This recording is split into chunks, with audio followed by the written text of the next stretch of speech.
श्री कृष्णाय वासुदेवाय हरये परमात्मने प्रणताकलेशनाशाय गोविंदाय नमो नमः।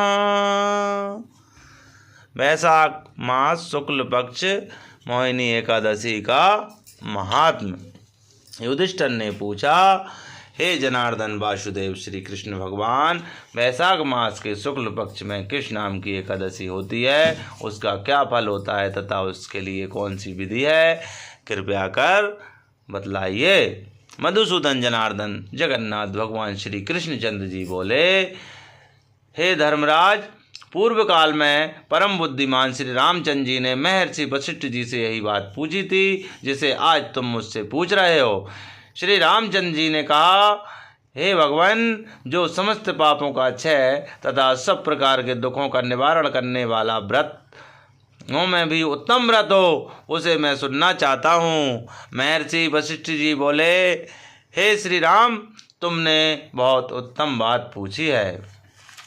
मनुष्य सामने खड़ा होकर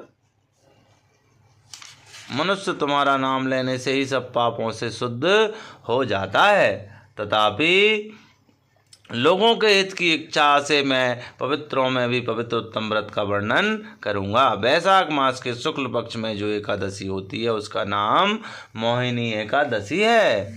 वह सब पापों को हरने वाली और उत्तम है। उस व्रत के प्रभाव से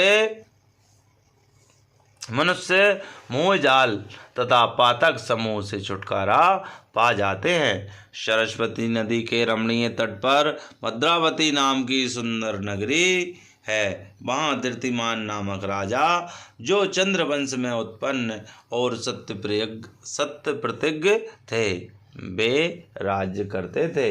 उसी नगर में एक वैश्य रहता था जो धन धान्य से परिपूर्ण और समृद्धशाली था। उसका नाम था धनपाल।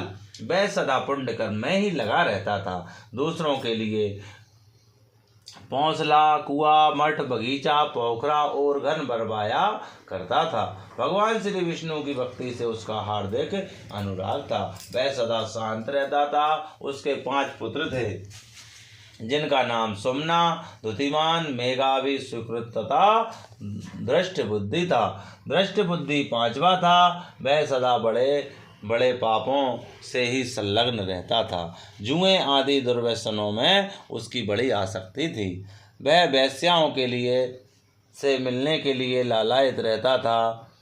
उसकी बुद्धि ना तो देवता में के पूजन में लगती थी और ना पितरों तथा ब्राह्मणों की सत्कार में। वह दुष्ट आत्मा अन्याय के मार्ग पर चलकर पिता का धन बर्बाद किया करता था। एक दिन वह वेश्या के गले में बाएं डाले चौराहे पर घूमता देखा गया। तब पिता ने उसे घर से निकाल दिया तथा बंधु बांधवों ने भी उसका परित्याग कर दिया। अब वह दिन रात दुख और शोक में डूबा रहता था तथा कष्ट पर कष्ट उठाता हुआ इधर उधर भटकने लगा। एक दिन किसी पुण्य के उदय होने से वह महर्षि कौंडिल्य के आश्रम पर जा पहुंचा। वैशाख का महीना था। तपोधन कौंडिल्य गंगा जी में स्नान करके आए थे। दुष्ट बुद्धि शोक के भार से पीड़ित हो मुनिवर कौंडिल्य के पास गया और हाथ जोड़कर विनती करके बोला, ब्राह्मण द्विजश्रेष्ठ, मुझ पर दया करके कोई ऐसा व्रत बताइए जिसके पुण्य के प्रभाव से मेरी मुक्ति हो। कौंडिल्य बोले, वैशाख के शुक्ल पक्ष में मोहिनी नाम से प्रसिद्ध एकादशी का व्रत करो। मोहिनी एकादशी का उपवास करने पर प्राणियों के अनेक जन्मों के किए हुए मेरु पर्वत जैसे महापाप भी नष्ट हो जाते हैं। वशिष्ठ जी कहते हैं, श्री रामचंद्र जी, मुनि का यह वचन सुनकर दृष्ट बुद्धि का चित्त प्रसन्न हो गया। उसने कौंडिल्य के उपदेश से विधि पूर्वक मोहिनी एकादशी का व्रत किया।